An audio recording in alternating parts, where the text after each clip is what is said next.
Oh bro, nawala. On and off siya. Nawala na naman yung tunog.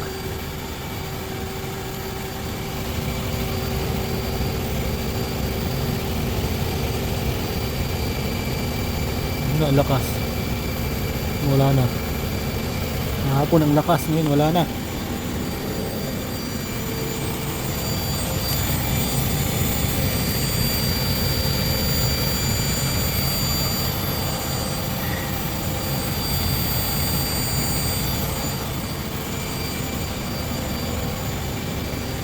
Kaya yan.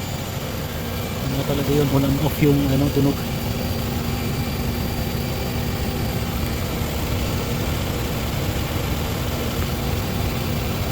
Parang hindi pantay yung ikot ng fan dito.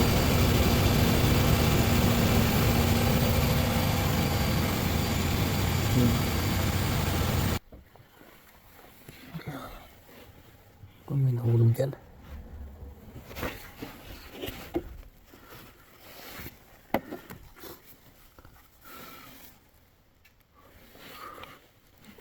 Wala na. Sabi nila on and off daw yung ganong tunog sa radiator fan belt, sabi nung isang mekaniko. So yun na yun siguro ang kailangan palitan. Sige po. Ay, naku. Order ko na yung part sa Amazon. Darating siya sa 9, so 5 araw pang hintayin. Sige po. Bye bye.